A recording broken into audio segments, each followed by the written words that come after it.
Mario Rinaldi, bonjour. Bonjour monsieur. Vous êtes candidat lutte ouvrière. Exactement, pardon. je suis candidat de tête de liste lutte ouvrière Voilà, pour ces élections municipales du 15 mars 2020. 2020 exact. Merci d'avoir accepté notre invitation. Merci à vous. On va partir faire un tour de la ville, D'accord. évoquer un petit peu les quartiers, les différents thèmes qui composent la cité, qui composent le quotidien d'un citoyen et ce pourquoi il va faire confiance à l'un ou à l'autre ou privilégier l'une ou l'autre des propositions. On est devant la caserne des Vallières, ici à Devant les Ponts. Oui. C'est l'occasion, avant de partir, de parler un petit peu du monde qui a changé. Vous êtes un observateur de la politique, citoyen. Dominique Gros a été présent sur les 2 derniers mandats, à gauche dans la ville. Au préalable, c'était Jean-Marie Roche. Aujourd'hui, en 2020, le monde a considérablement changé depuis l'arrivée de Dominique Gros en 2008. C'est quoi votre point de vue sur la politique et le monde finalement, et la municipalité et le monde qui a évolué au fil des années? Ben oui, moi je suis donc un citoyen qui habite à Metz. Je suis aussi un travailleur et je vois les choses avec ma vision de travailleur. On voit bien qu'aujourd'hui, si on veut voir l'évolution de ces 10 dernières années, c'est une évolution qui va dans le sens que les riches sont de plus en plus riches et qu'une partie de la population n'arrête pas de s'appauvrir. Récemment, il y a eu le rapport Oxfam qui a été mis en avant, où on voit qu'il y a une accélération du nombre de milliardaires à l'échelle de la planète qui possèdent autant que les 3/4 de l'humanité. Bon, ça c'est une réalité dans la société, dans le monde dans lequel on vit. Et à l'échelle de la commune, à l'échelle d'une ville, à l'échelle d'une région, on a pu aussi constater tout un tas d'évolutions qui vont dans ce sens-là. Des fermetures d'entreprises, des licenciements, des choses qui s'aggravent. Quand je vois ce bâtiment qui est d'une certaine importance, qui est un bâtiment quand même d'une certaine stature et qui est abandonné, je trouve que c'est un gâchis qui est révélateur de ce qui se passe aujourd'hui dans la cité, quoi. Parce qu'aujourd'hui, il y a tout un tas de gens qui sont abandonnés dans la ville de Metz. Il y a des gens qui dorment dehors, on peut le dire. Il y en a plus qui dorment dehors aujourd'hui que ceux qui n'en dormaient en 2008? Je pense que il y a peut-être... Après, il y a beaucoup de choses qu'on ne voit pas forcément. Toutes les mairies dans toutes les grandes villes, ils font en sorte que on ne voit pas trop les pauvres s'amonceler dans les rues du centre-ville. Il y a une certaine réglementation qui fait que des gens qui viendraient faire de la mendicité, des fois il y a même des arrêtés qui sont pris pour interdire la mendicité. Enfin, il y a tout qui est fait dans ces sociétés pour qu'on ne voit pas trop la pauvreté, et puis il y a une espèce de vernis qui se fait sur les richesses. Alors que moi, avec ma vue de travailleur, avec mes yeux, mes oreilles de travailleur, la population dans laquelle je vis, mes amis, etc., mon travail, là où j'habite, je vois bien que les choses, en réalité, pour la vie populaire, pour les gens qui travaillent, pour le monde du travail, les choses se dégradent.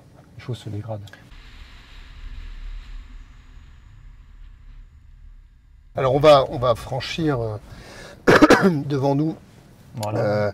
On va arriver à ces fameuses bars de Metz-Nord, la Patrotte. La Patrotte, oui. Donc là, pour le coup, on a un habitat qui est un petit peu dégradé et une pauvreté qui pourrait paraître un peu plus prégnante, en tout cas, avec des logements sociaux qui sont administrés par Metz Habitat Territoire. À votre avis, on a vraiment laissé ces quartiers à l'abandon, ces personnes à l'abandon? Parce que finalement, le maire de la ville, est-ce qu'il peut agir sur cette pauvreté ou agir à cette échelle-là, quand on voit la taille de ces ensembles immobiliers? La municipalité a des vrais moyens d'action, parce que ça coûte très cher. Je pense que les municipalités ont une marge de manœuvre relativement limitée pour subvenir à tous les besoins de la population. En tout cas, le maire ne peut pas lutter contre le chômage, contre la pression des patrons pour faire toujours plus de profit, toujours plus exploiter les travailleurs par leurs horaires, en baissant les salaires, en licenciant, etc. Le maire ne peut pas lutter contre la dégradation et contre les attaques, contre la lutte de classe qui est menée à une échelle beaucoup plus grande. Et les habitants de ces quartiers-là, ils sont victimes de cette lutte de classe acharnée pour que finalement les capitalistes soient de plus en plus riches et veulent s'accaparer toujours plus les richesses que les travailleurs créent par leur travail. Et au passage, justement, les patrons licencient, mettent des gens sur le carreau, des gens qui ne peuvent plus se relever du fait qu'ils n'ont plus d'emploi. Pour pouvoir vivre aujourd'hui, c'est extrêmement compliqué si on n'a pas d'emploi, si on n'a pas de salaire. Même en ayant un salaire, aujourd'hui, il y a des salariés pauvres, des travailleurs pauvres qui ont du mal à se loger. Quand on a perdu son emploi, un travailleur il a tout perdu. Alors, est-ce que le maire il peut vraiment lutter contre ça? Il peut faire des choix qui sont favorisés, qui pourraient favoriser les classes populaires. En tout cas, moi, si j'étais maire, je favoriserais les classes populaires par rapport aux classes aisées. Ça, c'est certain.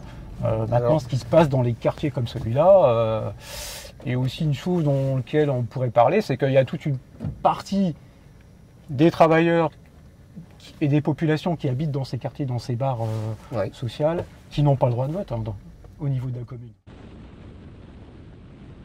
On passe devant l'UEM qui est une entreprise. l'UEM, l'entreprise d'électricité. Entreprise d'électricité de Metz qui dégage pour la ville, qui en est actionnaire, un dividende de plusieurs millions, 12,5 millions d'euros. Typiquement, cet argent sert à l'autofinancement des projets de la ville. Vous dirigeriez cette manne, ces dividendes vers un poste en particulier? Moi, je suis pas là, je milite pas pour diriger le monde tel qu'il est, ou les affaires telles qu'ils sont, ou les affaires finalement de la bourgeoisie qui est derrière, ou des capitalistes qui sont toujours derrière des infrastructures. Là, en fait, une commune, des grandes communes comme celle de Metz, il y en a des plus grandes évidemment, c'est une vache à lait pour les industriels, pour les promoteurs immobiliers, pour des entreprises comme Veolia, comme Environnement Suez, qui ont à la charge de l'eau et qui sont devenus des multinationales milliardaires sur le dos de la population et des cités. C'est vrai que voilà. Là, pour le coup, la vache à lait, c'est plutôt l'UEM pour la ville, non? Puisque c'est elle qui rend 12,5 millions d'euros à la ville pour pouvoir faire des choses pour les citoyens. C'est peut-être pas le bon exemple, mais par exemple la Mosellane des Eaux, c'est une filiale de Veolia. Ouais. Et Veolia, on le sait qu'ils ont fait fortune ces dernières années, rien que par les gestions de l'eau dans les mairies. Et en plus, par-dessus ça, pour pouvoir permettre à ces infrastructures de fonctionner, qui sont obligatoires, le ramassage des ordures et la gestion de l'eau, les mairies, souvent, elles sont obligées de s'endetter auprès des banques et elles doivent verser des intérêts énormes aux banques et aux capitalistes, quoi. On est arrivé à Bellecroix, un quartier qui lui aussi affiche peut-être un habitat un peu compliqué. On a notamment le centre commercial, si on peut appeler ça comme ça, à notre gauche.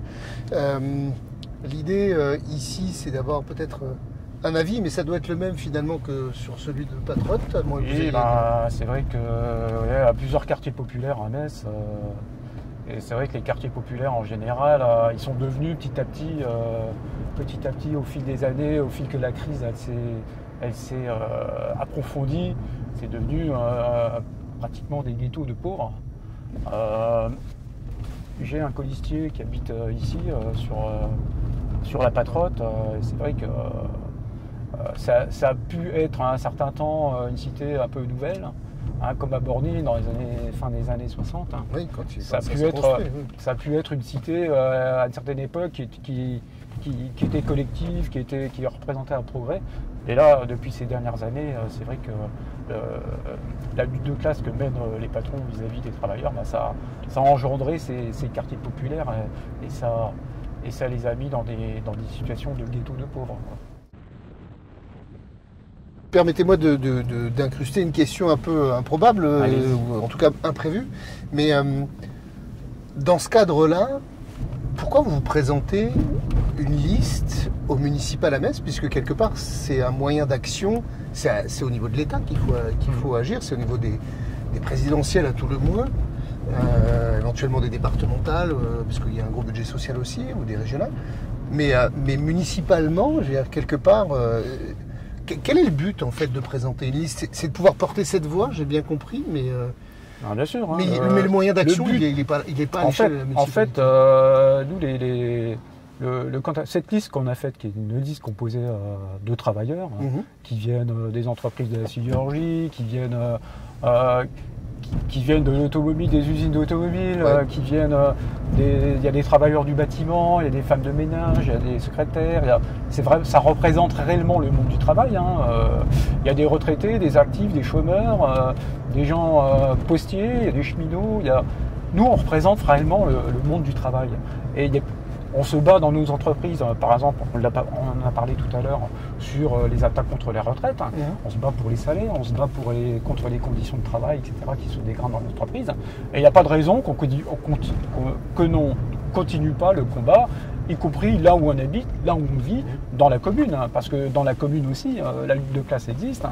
Il n'y a pas seulement l'affrontement entre le patron et les ouvriers, il y a aussi l'affrontement entre le banquier et les clients, entre les multinationales du gaz, de l'eau, de l'électricité, qui des fois nous mènent la guerre pour nous faire payer les factures. Il y a la lutte de classe entre... elle existe à tous les niveaux, y compris dans la commune. Donc nous, les travailleurs, il n'y a pas de raison qu'on ne soit pas représentés dans ces élections municipales. Et en plus, nous, ce qu'on veut à la mairie, c'est faire une mairie justement de combat qui faciliterait tous les combats justement au quotidien que les travailleurs doivent mener pour pouvoir se défendre dans leur vie quotidienne. Que ce soit au niveau du logement, que ce soit, par exemple, ça pourrait très bien être une grève dans la commune, ça pourrait très bien être une entreprise, par exemple, qui fait grève sur la commune pour les salaires, etc., ou sur les conditions de travail. La mairie, elle pourrait aider. Nous si on était élus, on favoriserait ces travailleurs-là pour les organiser, les aider à mener le combat. Ça pourrait être aussi des réquisitions de logements vides pour des gens qui n'en ont pas. Ça pourrait être tout un tas de luttes, de moyens d'action qu'il peut y avoir pour les habitants de la commune, pour s'associer et faire avancer, y compris l'idée que nous, les travailleurs, nous sommes une seule et même classe ouvrière, qu'on soit travailleurs du privé ou travailleurs du public, ou qu'on soit noir, qu'on soit blanc, qu'on soit de confession chrétienne ou musulmane. On est tous des travailleurs et il faut qu'on se défende ensemble. Et ça, cette conscience de classe-là, elle peut progresser, y compris dans les élections municipales. Ça permet de parler de tous ces sujets-là. On arrive dans Borny. Borny qui est un quartier qui a profondément changé au fil des années, qui a été un petit peu remanié, retravaillé, abaissé, apaisé. Et on parlera de la BAM quand on arrivera dessus pour parler culture. Est-ce que vous pensez que l'action municipale, pour le coup, avec l'État derrière, parce que ça c'est un projet qu'on appelle l'ANRU, est-ce que vous pensez que ça a été plutôt positif quand même comme travail pour améliorer les conditions de vie des habitants de ces quartiers? Il faut quand même... Bien sûr qu'il y a des choses qui ont été faites dans les quartiers pour améliorer l'habitat. On essaye de faire en sorte que les sous-ensembles ils soient plus petits, qu'il y ait plus d'espace, qu'on respire un peu plus, etc. Mais je ne sais pas à quel prix ça se fait. Il y a dû certainement y avoir des expulsions de personnes. Alors tout ça, ça prend du temps, etc. Mais ce que je peux revenir sur, c'est sûr qu'à Borny, je pense que ça s'est quand même amélioré par rapport à une certaine situation. Mais moins par rapport au départ où moi je connais des gens qui habitent à Borny, qui sont d'ailleurs sur la liste aussi, qui ont connu Borny en 1970 et qui trouvaient que le logement à l'époque, c'était des logements formidables. Il y avait une vie de quartier, il y avait des commerces, il y avait cette possibilité, on était bien logés, on avait une salle de bain, on avait...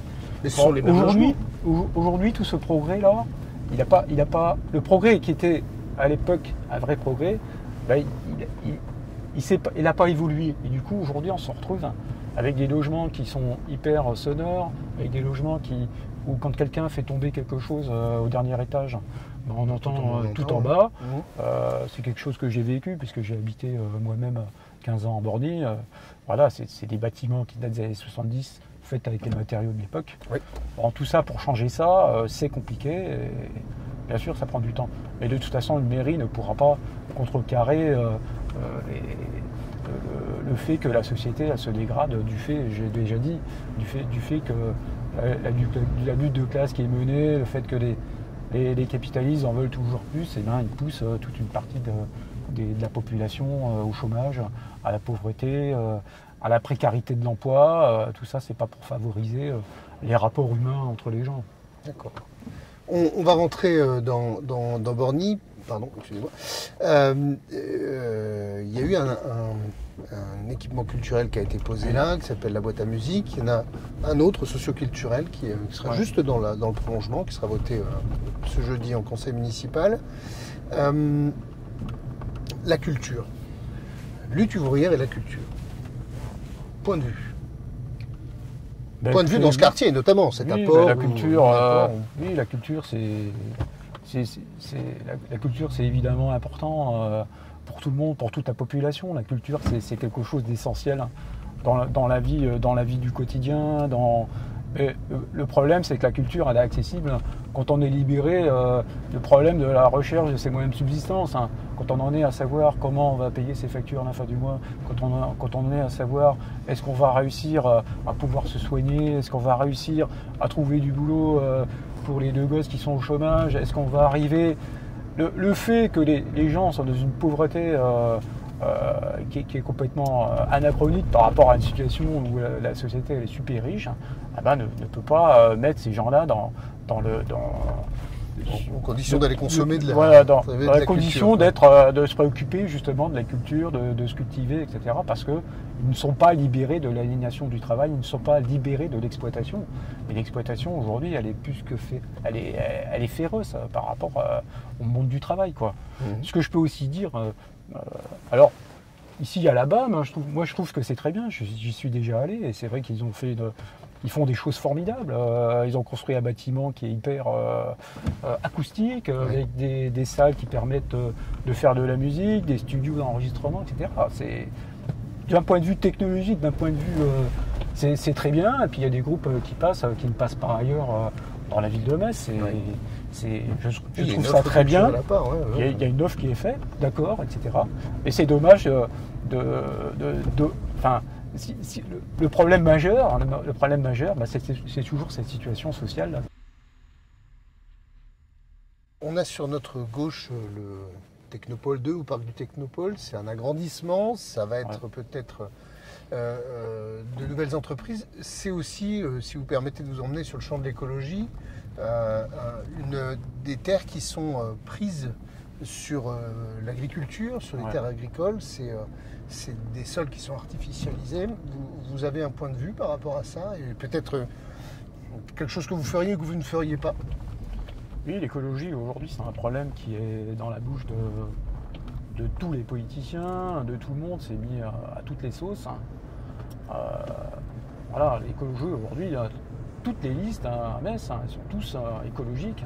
Ils sont tous pour l'écologie, ils sont tous pour la démocratie, ils sont tous pour les logements, ils sont tous pour favoriser la sécurité, pour favoriser l'écologie, le vélo, etc. Bon, vous aussi. L'écologie, je pense qu'aujourd'hui, c'est un problème qui rejoint le problème de qui domine, de qui dirige la société. L'écologie, aujourd'hui, si on laisse la direction de l'économie, la direction des entreprises, la direction des choses entre les mains des capitalistes, des grands groupes agroalimentaires, eh bien, on ne peut pas réellement peser sur les problématiques de l'écologie. Si on les laisse faire, parce que les critères de ces grands groupes-là, qui sont les pollueurs industriels, qui sont l'agroalimentaire, qui s'accaparent certaines terres, voilà, tous ces grands groupes industriels, ils font ce qu'ils veulent avec leurs entreprises. Ils font ce qu'ils veulent et ils n'agissent qu'en fonction de leur intérêt, de leurs actionnaires. Ils n'agissent qu'en fonction de ce que ça va rapporter, qu'en fonction des profits, qu'en fonction de... Et pas en fonction du bien-être de la population ou de la communauté. Donc parler d'écologie, c'est aussi s'en prendre directement aux responsables de la dégradation, de la catastrophe écologique qui est menée aujourd'hui par les grands groupes capitalistes à l'échelle du monde. C'est vrai que c'est une réelle catastrophe.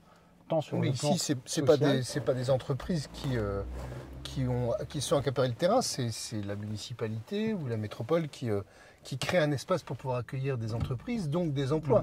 Quelque part, eux n'ont pas... Alors, je parle de cette partie-là, je ne mets pas en doute vos propos, mais sur cette partie-là, là la municipalité a la moyen d'agir ou de ne pas agir par rapport à ça. Et au Technopole où on passe en ce moment, il y a des terres, il y a des terrains en tout cas, c'est relativement essaimé. C'est aussi de l'artificialisation des sols. Vous, si vous gagniez ce mandat, vous arrêteriez ce genre de projet? Vous arrêteriez l'artificialisation des sols ou seulement au profit de l'installation des entreprises ou pas? C'est quoi l'approche? Nous, notre approche, de toute façon, je ne pense pas que nous avons le rapport de force politique pour être maire de Metz. On est dans la configuration où on Ceci vous laisse... Ceci dit, peut-être que les travailleurs de la commune enverront des travailleurs comme eux, comme au conseil municipal. Ça peut être moi, ça peut être des colistiers, etc. Nous, on favorisera toutes les sensibilités, toutes les luttes collectives des travailleurs. Si par exemple, il y a un problème de terrain, s'il y a un problème dans cette zone de Technopole où des salariés trouvent qu'il y a un problème de gestion de la zone, oui. S'ils trouvent qu'il y a un problème, que là, il y a un problème écologique ou quoi, qu'il y a des entreprises qui veulent s'accaparer les terrains, nous, on s'appuiera, on favorisera leur lutte s'il y a une lutte collective qui démarre sur ces choses-là. Nous, c'est ça qu'on veut favoriser à la mairie. On veut favoriser toutes les luttes, quelles qu'elles soient, les luttes collectives des travailleurs sur toutes les problématiques qui les concernent dans la vie quotidienne ou même là où ils travaillent, dans leur zone, au Technopole, etc.